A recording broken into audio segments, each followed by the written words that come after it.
ဒါတွေကဒီမိုကရေစီအစစ်အစစ်ပြောင်းလဲလှုပ်ရှားမှုဆိုတာခင်ဗျားတို့စိတ်ဝင်စားမှာမဟုတ်ပါဘူးနော်ဘာဖြစ်လို့လဲလို့ပြောရင်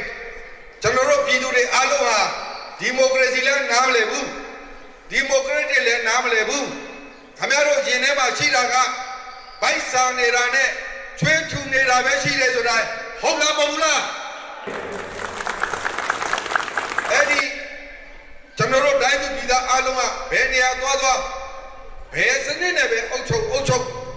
ကျွန်တော်တို့ထမင်းဝိုင်းဝမ်းဝိုင်းငိမ့်ငိမ့်ချမ်းချမ်းနေရရင်တော်ပါပြီလို့ပဲတောက်ချောက်ပြောနေ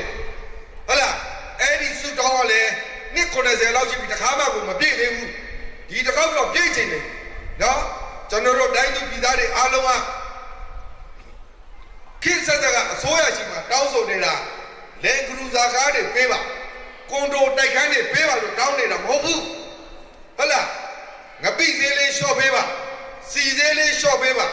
စံဈေးလေးလျှော့ပေးပါဟုတ်လားအဲ့ဒီဥစ္စာလေးပဲတောင်းဆိုတာဒါကိုမလုပ်ပေးနိုင်ဘူးဆိုရင်တော့အခုအစိုးရတော့မပြောတော့ဘူး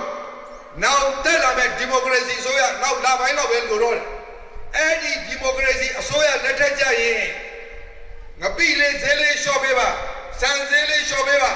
ဟုတ်လားစားဈေးလေးလျှော့ပေးပါလို့ပြောလို့မလျှော့နိုင်ဘူးဆိုရင်တော့ခမရတို့နဲ့ပူပေါင်းပြီး